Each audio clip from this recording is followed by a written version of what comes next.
Be it done to me according to your word. Hail Mary, full of grace, the Lord is with thee. Blessed art thou among women, and blessed is the fruit of thy womb, Jesus.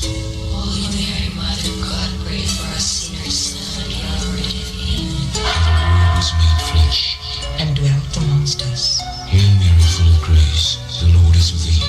Blessed art thou among women, and blessed is the fruit of thy womb, Jesus. Holy Mary, Mother of God, pray for us sinners, now and at the hour of death. Pray for us, O Holy Mother of God.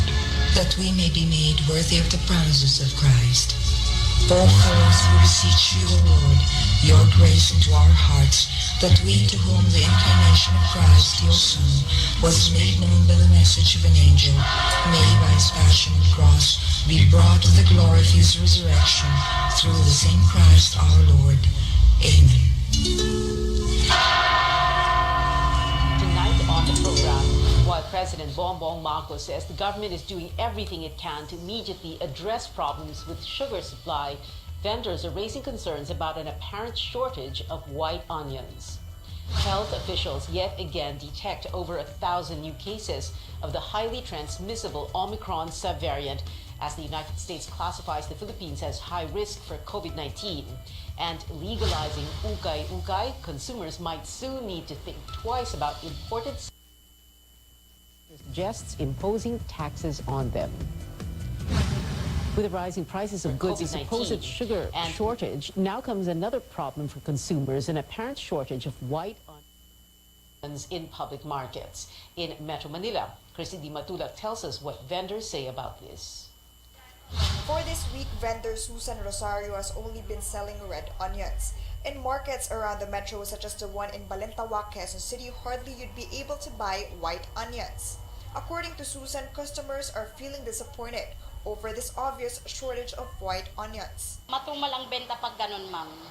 Kasi syempre yung mga namimili, binabudget lang naman nila yung mga pera nila. Susan said her supplier has not been receiving white onions from farmers Mabenta in nga. Nueva Ecija, Pangasinan, and Mindoro. Mabenta nga, marami nga naghahanap eh. Kasi yun ang ginagamit nila sa sisig. Kaya mabenta yun, puti. But a farmer from San Jose Occidental, Mindoro thinks there is really no problem with growing white onions in the country. For him, the issue about the produce has to do with storage.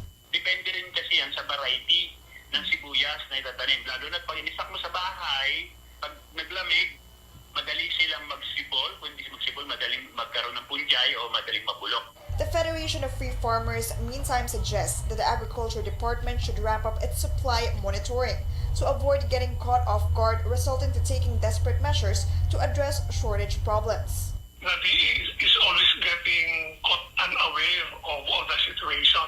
Mukhang wala silang up-to-date monitoring ng supply at iba pang mga market conditions. So biglang nagkakaroon ng shortage. Then they scramble for solutions, and usually the solution is to import. The DA is eyeing the importation of white onions to address, if proven, the shortage claim.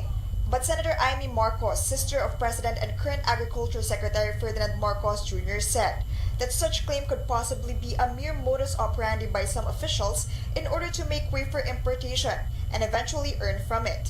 Agriculture officials have yet to issue their take on the issue. Christy Di Matulak, CNN Philippines. President Marcos says the government is exerting all efforts to address sugar supply issues. A statement from Malacanang says Mr. Marcos made this remark during a consultation with food manufacturers on Monday. The president also raised the need to assess how the government can increase the supply of quality sugar for food manufacturing to protect jobs. He also said government officials are in talks with traders to bring sugar prices down. Also tackled during the meeting the food manufacturers' possible direct importation with the approval of the Sugar Regulatory Administration as part of emergency measures and the need to increase sugar production. For a business group, the problem is not supply but rising sugar prices. The Philippine Chamber of Commerce and Industry says producers cannot afford sugar costs which are more than double the international price. Sa ngayon, hindi naman ganun ka-serious yung shortage natin. Ang crucial point dito sa sugar is presyo. Yung input cost nila mahal. Kaya yung final products nila mahal din. ang magsasalo dito sa increase in price is the consumer. At saka the effect of that is inflationary. The PCCI says failure to address rising sugar prices could lead to the importation of finished goods, which the group says could hurt local beverages and food processors.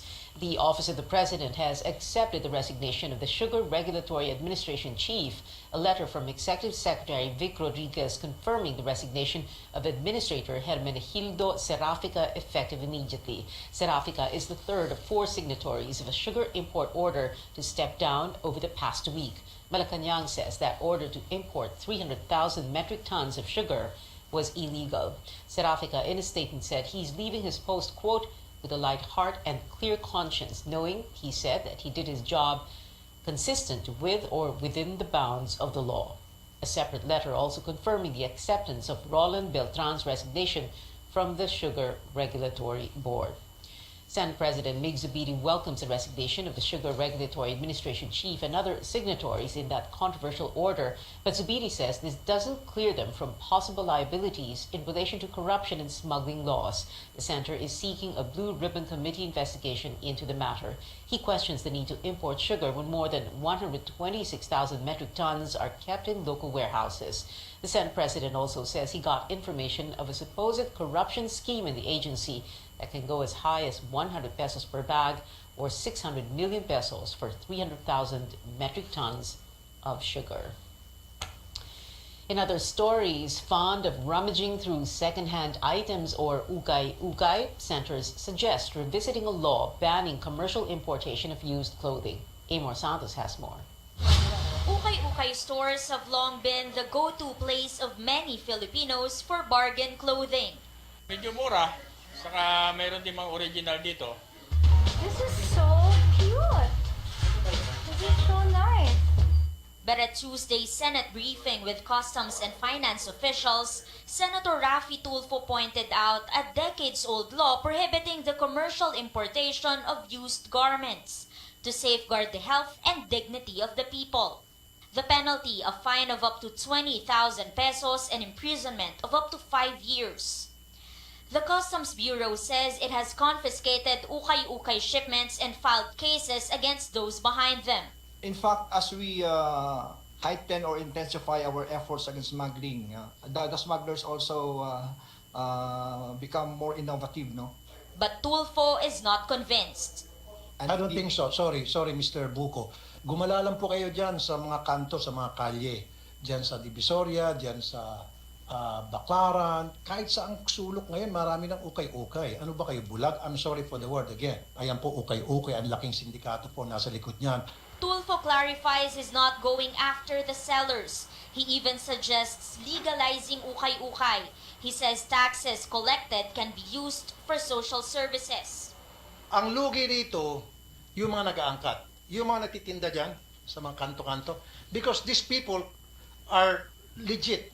Yung kanyang negosyo, kumukuha sila ng permit. Pabor kasi, siyempre, dadaan na sa tamang proseso. Ang kanyang ukay-ukay, wala nang puslitan. Hindi na sila kakabakabang may papasok na taga-BIR dyan o munisipyo. O. Diba? Hindi na sila madidilihensyahan. Unang-una yun, mawawala yung mga ganyang korupsyon. Senate Ways and Means Committee Chairman Win Gatchalian agrees the law needs to be revisited, while Senator Pia Cayetano has some concerns.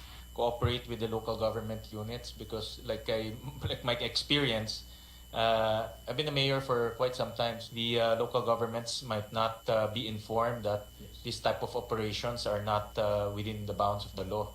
On the downside, I've seen a documentary where these ukay-ukay products are literally clogging rivers in some African countries. Like, it's really, really bad. I support the call for revisiting, but we really have to have a full-blown hearing on this. In 2014, a bill was filed in Congress to repeal the law, but it did not prosper. Amor Santos, CNN Philippines. More stories up ahead. With a spike of COVID-19 cases in the country, the U.S. Centers for Disease Control and Prevention lists the Philippines as a high-risk travel destination. And the House panel approves proposals to postpone the barangay and Sangguniang Kabataan elections in December. More on this when we return. Keep it here on Newsnight.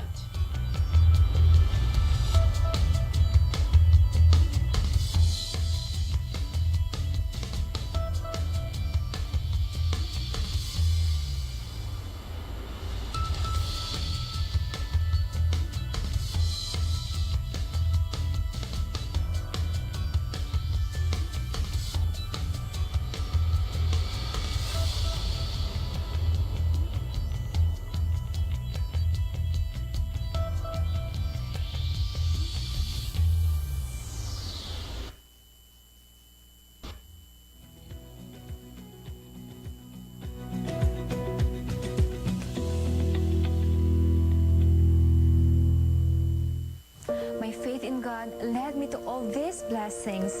Kaya ako, all out sa lahat ng bigay ng Panginoon. Spirit, mind, and body. Sa tulong ng exercise, healthy diet, and MSU+. Sabi ng tatay ko, when you put God first, you will always be first. MSU+ with CoQ10 and L-carnitine, my plus in life. Mahalagang paalala, ang MX3 Plus ay hindi gamot at hindi dapat gamiting panggamot sa anumang uri ng sakit.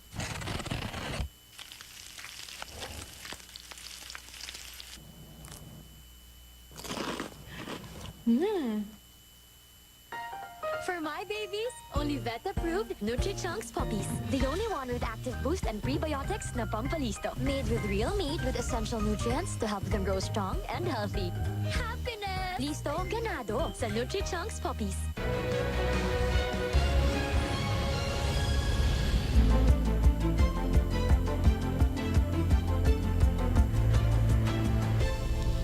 Welcome back to CNN Philippines. The U.S. Centers for Disease Control and Prevention added the Philippines to its list Welcome of back to high-risk CNN countries Philippines. for The COVID-19. U.S. Centers for Disease Control and Prevention added the Philippines to its list of high-risk countries for COVID-19 alongside Nepal and Russia. The Level 3 classification applies to places with over 100 cases per 100,000 people in the past 28 days. But Health Officer in charge Maria Rosario Vergere says the U.S. CDC uses different metrics from the Philippines.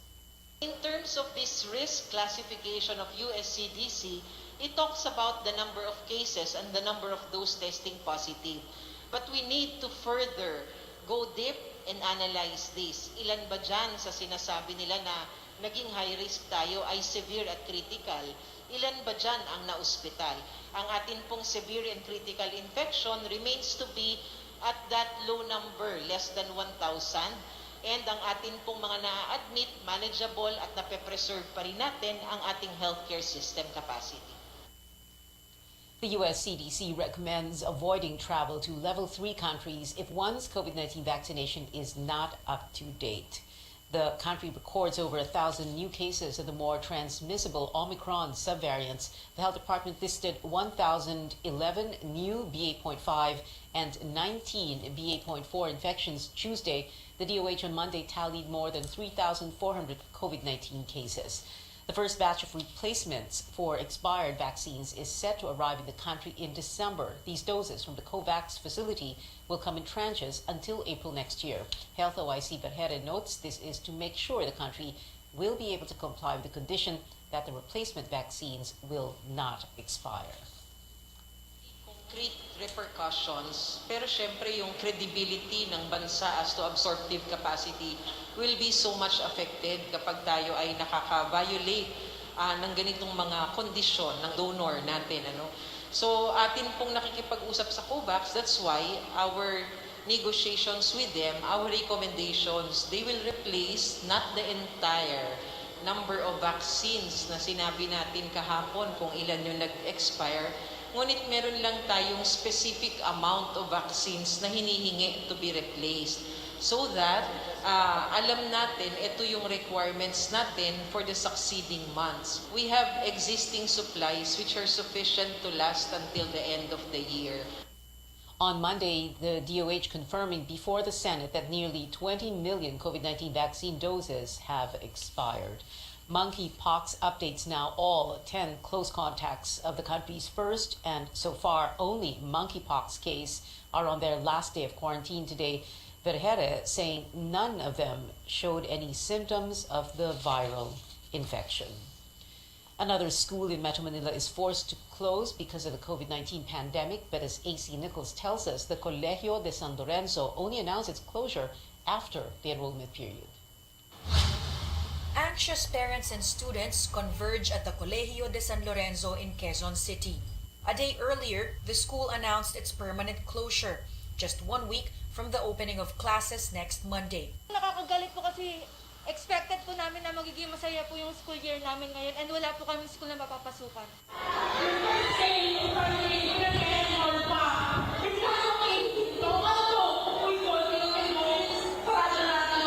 Colegio de San Lorenzo officials were met with angry reactions during a general assembly on Monday, when parents and students found out the school is closing due to financial issues brought about by the pandemic. The school, covering preschool to college levels, had apparently been accepting enrollees until last week. Mag-uumpisa na yung pasukan eh. Late na nila sinasabi. Tapos ngayon, pahirapan pa nila kami sa pagkuha ng mga records, mga transcript. Hindi pa nagpapapasok. Kanina pa ako nakapila dito. Sophomore college student Gabriel Barba says as a person with disability, it's going to be a challenge for him to find a new school.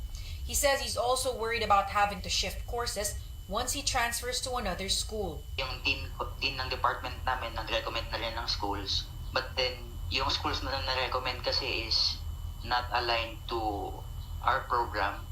May nag-recommend na school na sa kanila lang daw kami. Pero kasi ako, film major. Pero yung course nila doon is broadcasting lang. The Dean of College of Criminology, Dr. Ariel Manlusok, says they were told school operations will officially end in September.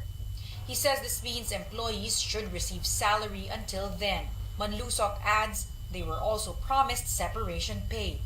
Instead of giving 1/2 of the 1 month's salary, multiply by the years of service as per the labor code, the Board of Trustees decided to double the legal separation, meaning ginawa nilang 1 month multiplying by the years of service. Rules set by the Commission on Higher Education, or CHED, states that school closures must take effect at the end of the school year. CHED chairperson Prospero de Vera says they were informed about Colegio de San Lorenzo's shutdown only last week. He says CHED will figure out if there are possible violations on the part of the school. They accepted already tuition fees, and then arbitrarily decided they will not open. So there is a certain element of, maybe deceit. Once you accept tuition fees, that is already a contractual agreement between you and the student that you will provide education in exchange for the fees that are paid. AC Nichols, CNN Philippines. In other news, the House Committee approves the proposal to postpone the Barangay and Sangguniang Kabataan elections set this December. CNR Kanghel has the details. With 12 affirmative votes, the House Committee on Suffrage and Electoral Reforms approved proposals to postpone the December 2022 Barangay and Sangguniang Kabataan elections by 1 year. The panel set a 3-year term for the officials who will be elected in December 2023. The last Barangay and SK elections were held in 2018. If the polls were pushed back to 2023, incumbent village officials would have been in office for 5 years. Despite the committee approval, Commission on Elections Chairman George Garcia says preparations for the upcoming polls will continue until the new election schedule becomes a law. Amin naman pong timetable, ang cut-off namin is the end of August. Kasi nga ayaw po namin pumasok ng bandang September na kung saan talagang no choice kami but to print the ballot. So, tuloy-tuloy yung bilis na ginagawa namin sa preparation. So far, the COMELEC has spent only 800,000 pesos of its 8.5 billion peso budget for the barangay and SK elections. Garcia assures funds won't be wasted as election supplies could still be used in the next polls. However, he says COMELEC would need an additional 5 billion pesos if the barangay and SK elections were to be held next year, as there will be additional registered voters. That will, because of the additional number of voters, we will create additional precincts. And because of the additional precincts, we'll be hiring additional poll workers. We'll be needing additional forms, additional materials. For some lawmakers, the additional cost means the government won't be saving money after all by pushing back the barangay and SK polls. Some voters also say incumbent barangay officials have been serving for far too long. Hindi ako pabor. Hindi ako pabor. Hindi po. Hindi ako pabor. Kailangan nang ituloy dahil sobrang tagal na eh. Meron nang kailangang palitan dahil sa medyo may hindi na tama ang ginagawa. So para merong chance naman yung mga bago na napapalit na magawa nila ang tama. But a House leader says the postponement would mean funds can be realigned to more important government projects. We should not always say that if we postpone the election, makakatipid tayo, or if we postpone the election, it could help the 8 billion to gear up the economy. And at this point in time, given that the fiscal space is not too big and that there are other more pressing expenditures at this point in time, particularly we need to have adequate funds to ensure that there is safe return to face-to-face classes. Ang executive has the power to realign by declaring savings and then realigning it for different programs. Should the barangay and SK polls be postponed, Garcia says the COMELEC will spend the coming months preparing for the 2025 midterm elections. Cian Arcangel, CNN Philippines. A party list lawmaker trains his guns on TV5 after the network signed a landmark deal with ABS-CBN. In a privileged speech, Rodante Marcoleta claimed TV5 violated a provision of its franchise, with ABS-CBN becoming a minority shareholder. He called the two networks deal a merger, even if the Lopez-led company only bought a minority stake worth over 2 billion pesos, while Media Quest Holdings, which operates TV5, remains as majority and controlling shareholder. Purchase, Mr. Speaker, of the outstanding stocks of ABS-CBN.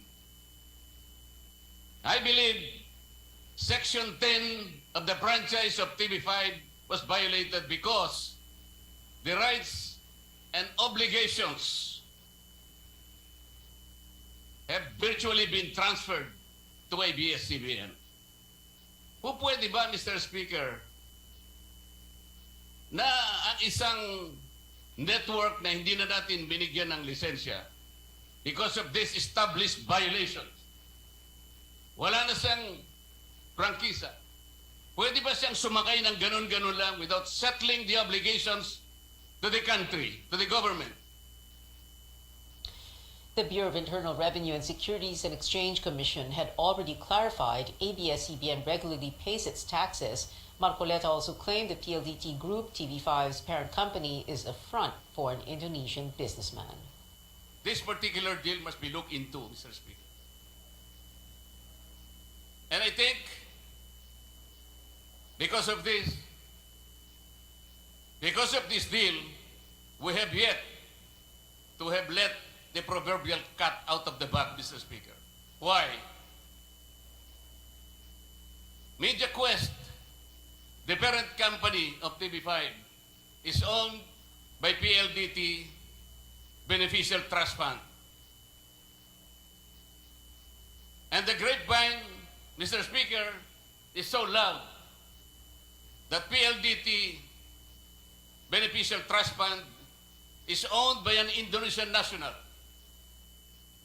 ABS-CBN is now a global content creator company. CNN Philippines has reached out to ABS-CBN and TV5 for comments on the issue. In other stories, the Philippine and South Korean Air Forces held a breathtaking military air show not seen in 3 decades. As David Santos tells us, the aviation display aims to show the strong ties between the two countries, which began before the Korean War. High above the Basa Air Base in Pampanga, a remarkable display of appreciation over a long-standing alliance. South Korea's Black Eagles and the Philippines' Bulldogs banding together in a show of unity and camaraderie. Both air forces started out as regional military powerhouses in the 60s, but the Philippines eventually lagged behind and was forced to retire its famous flying squad, the Blue Diamonds, in the early 2000s. Our partnership with them started since the Korean War. And in 2014, we signed the deal for the FA-50, and in 2015, we sent our pilots to be trained in Korea. The Philippines is the last stop of the Black Eagles World Tour of Air Shows aimed at showcasing their astonishing skills of aerial precision, flying at supersonic speeds an average of 300 to 500 miles per hour and streaking into the sky up to 6,000 feet in perfect formation. The exhibition, which could have included over-the-top maneuvers, spoiled by bad weather. Last Saturday we were lucky to be able to show the full display to our audience. But today, unfortunately, the weather wasn't good enough. Still, everyone watching below had a great time. After all, this was the first time in decades Filipinos witnessed an air show soaring overhead, the kind they only get to watch in the movies. Almost the same. Parang maganda. Para maano rin mga bata mag-enjoy. Ma-inspired sila sa mga mga Korean. They are inspired by the moves and maybe someday they want to be a pilot. The Philippines is eyeing to buy more combat aircraft under its long-term modernization program, with Korea's KF-21 as among the leading contenders. And the KF-21 is definitely within the picture of consideration natin for a multi-role fighter for the Philippine Air Force. But of course, we're looking into other platforms. While it may be a sad reminder of our airmen's once glorious past, the Korean Air Show could also be a sign that some things are also finally looking up. In Pampanga, David Santos, CNN Philippines. When we return, Zayn treats fans to a swoon-worthy version of the One Direction song, Night Changes. And Blackpink is now among the 2022 VMA's roster of performers. You're watching CNN Philippines.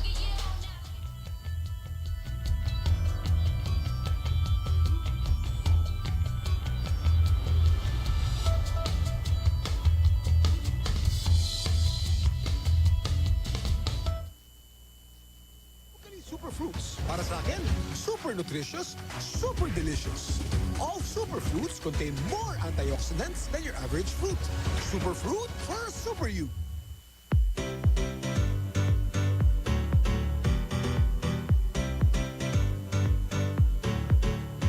Today we announced our Daikin Air Solution Shop. Daikin Air Solution Shop is the front runner of all of other dealers. They are the solution provider for consumers. Then they can experience the most advanced air conditioning there. Also, we are now supporting their design and engineering capability. So that's why all of the customer problems they can solve. Our current 5 air solution shop is RGCA in Quezon City, PVS Batangas, Hope Genesis in Laguna, Quick Serve, Davao, Air Connect, Cavite, and another 2 coming soon in Parañaque. One is Rosarito, another one is Arcade. When customer visits Air Solution Shop showroom, they can experience internal environment quality improvement. They can get experience of how to improve interior environment quality. If customer want to improve your house and your shop or even restaurant air quality, please visit our Air Solution Shop or please visit their homepage.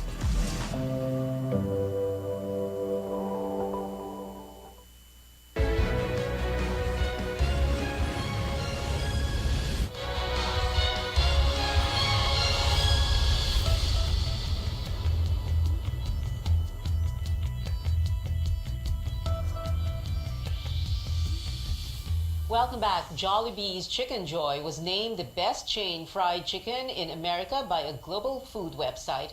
The homegrown fast food company reigns supreme among 15 other restaurants in the U.S. Jollibee's fried chicken went head-to-head with products from famous chains like KFC, McDonald's, Popeyes, Wendy's, and Burger King. Eater.com praised Chicken Joy for its crunchy skin that it said is subtly seasoned.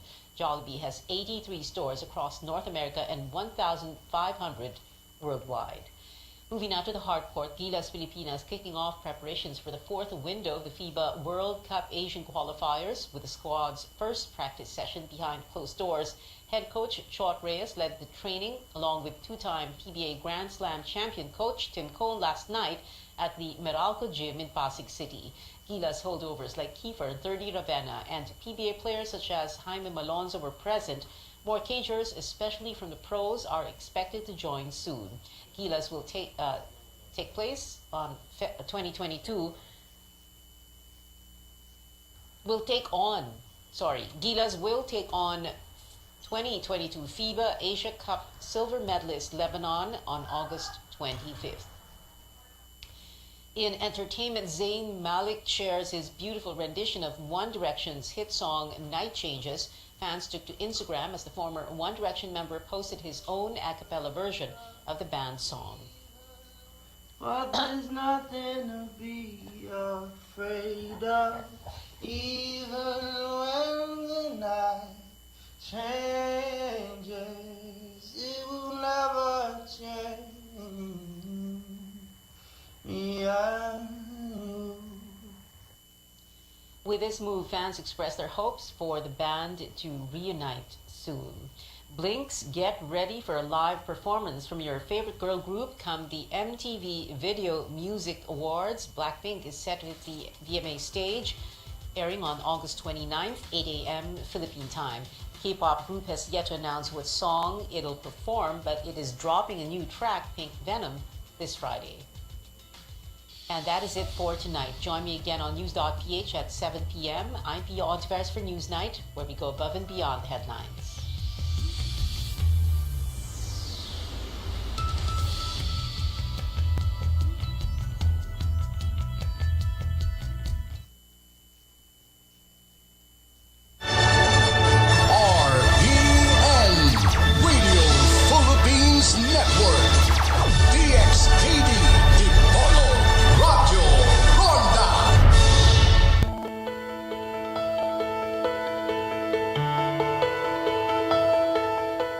When we are suffering from an illness such as arthritis, migraines, or even allergies, it is only natural that we reach out to a pharmacy or a doctor right away. Other times, like here in the Philippines, some use home treatments where people would substitute things like ginger, honey, and garlic for prescription medication. But did you know that there is also an alternative medicine practiced in some parts of the world which uses highly diluted substances? Practitioners claim that these can cause the body to heal itself. In this episode, let's learn more about the alternative medicine called homeopathy. I'm Dr. Freddy Gomez and welcome to MedTalk Health Talk on CNN Philippines.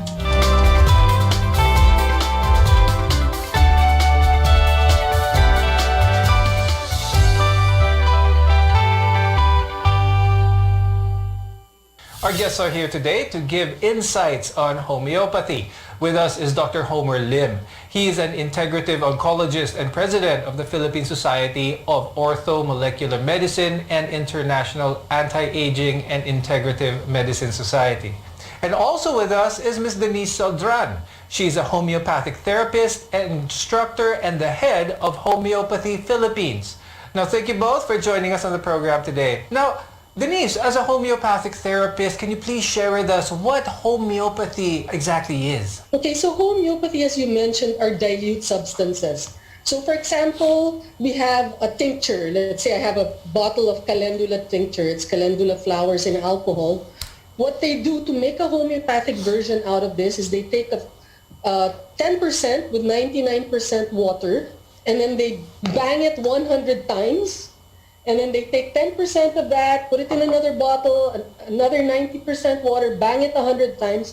So it goes through a process of dilution, and in between each dilution, it's succussed or some kinetic energy is added to it. So at the end of the line, all of this energy applied to it breaks down the electron bonds in the original tincture, and then that releases what we call the vibration of the remedy. So it goes more into quantum and nanophysics. Now in the Philippines, to practice homeopathy, one needs to secure a certificate from the National Certification Committee for Homeopathy under the Philippine Institute of Traditional and Alternative Care. Now, Ms. Denise, how prevalent is the practice of homeopathy here in the Philippines today? So homeopathy in a classical sense is not really being practiced here in the Philippines.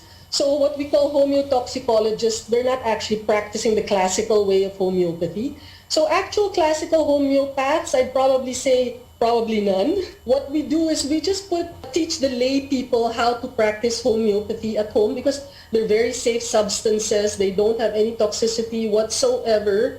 So that has been my advocacy, is just how to bring homeopathy to the layman and into the home and how to practice it safely. Dr. Homer, how does homeopathy help people side by side with conventional medical treatments? Well, actually, when we try to integrate conventional medicine with homeopathic medicine, it will be a bit challenging, especially for those who are practicing homeopathy, because some of the effects of the conventional medicine might actually mask the effect of homeopathy. But in general, like what they are doing in Germany, in Austria, in Switzerland, they're actually combining conventional medicine with homeopathic medicine. So I think that has to be emphasized, that you can really use homeopathic remedies with conventional medicine. The reason behind this is we want to achieve a better result with regards to treating a certain disease or ailment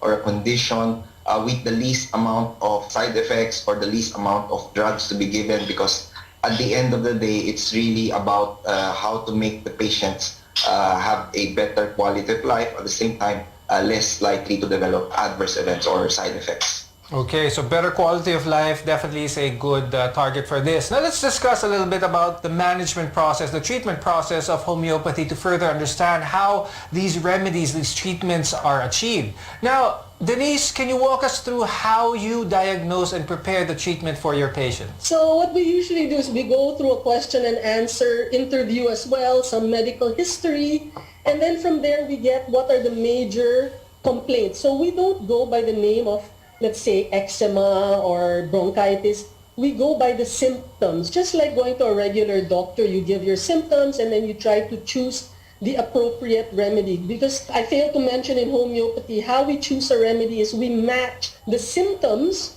of what we call the poisoning symptoms of a remedy with the symptoms in a sick person. And when I say poisoning symptoms, I'm just saying, for example, onion. When you cut an onion, you start to tear and then you start to sneeze. Those are the poison symptoms of onion. So we match it to somebody with a common cold or rhinitis with a similar manifestation. So that's how we match the symptoms. Now, Denise, why is knowing the general health, emotional state, lifestyle, as well as diet important in how treating your clients will be? Because we are a vitality therapy. We're not a medical modality. It's more of increasing the vitality of the organs. Like, for example, somebody has a liver issue. We increase the vitality of the liver by giving the homeopathic remedies to invigorate the liver. So of course, diet is very important because you don't want to bring down the vitality of the liver. Another thing is also, we look at the whole qi, like traditional Chinese medicine.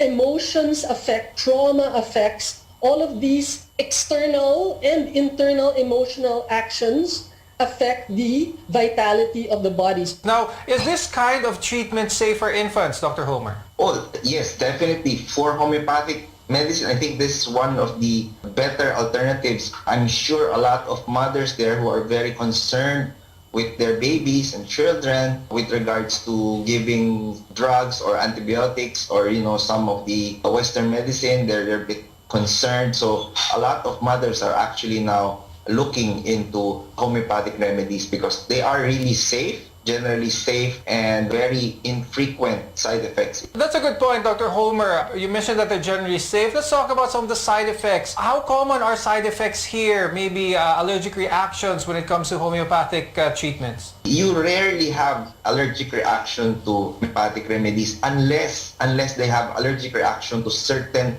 what we call excipients. Because homeopathic remedies can be in several forms. It can be in liquid drops.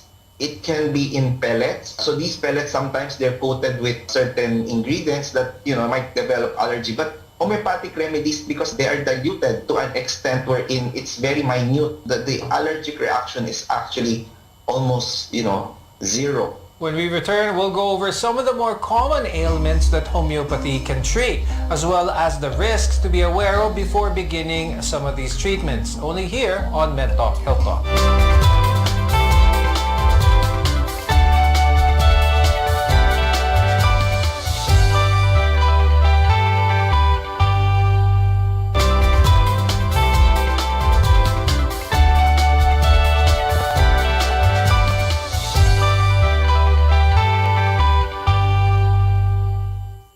I'm Dr. Freddy Gomez and welcome back to MedTalk Health Talk, where caring is our calling. Now, before the break, we learned what homeopathy basically is and how these remedies are created specifically to enhance the vitality of a person. Now, for some Filipinos, depending on which region you are from, they have some beliefs that certain herbs and plants can be used to help treat ailments like a sore throat or the common cold. Now, Denise, of the common ailments that Filipinos undergo, they suffer, which ailments do you see most which have a great effect with homeopathic remedies? Actually, the homeopathy has its greatest effect in emergencies and accidents. So we have remedies, let's say, for arnica, for blunt head trauma, or they fall. We have calendula for wounds. We have lachesis for snake bites. We have apis for insect bites. So it's in an emergency situation where you see it really acting fast, and it will really buy you time before you reach the hospital, or if you have no access whatsoever, at least you're already giving something. So for me, that's the first class that I teach, is always emergency prescribing, because you could really save a life. Like, for example, even in collapse, difficulty breathing, we have carbo-veg. So in any emergency situation, there's always something that can revive you. And this really helps if you're getting yourself to a hospital. For that short period of time, it can be a lifesaver.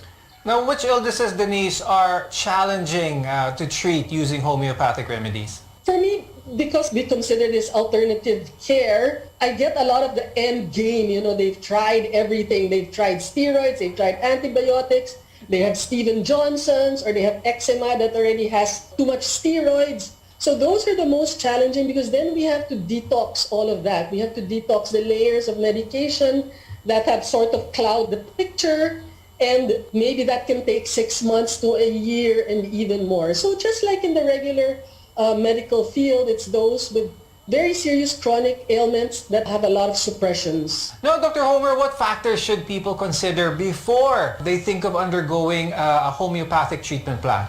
Well, if the most important thing to consider here is really the getting a experienced homeopathic practitioner, because there are literally thousands of homeopathic remedies out there, and choosing the best homeopathic remedy really requires a lot of experience and knowledge with regards to these homeopathic treatments. If someone has an adverse reaction to some of the treatments, although you mentioned that it would be rare, are they prepared to treat these reactions?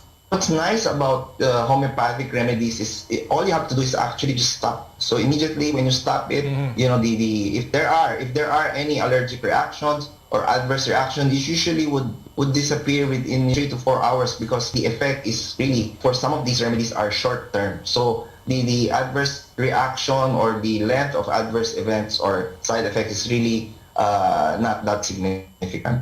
What are the limitations of homeopathic medicine, if there are any? We'll discuss this after the break. Keep it here on MedTalk Health Talk.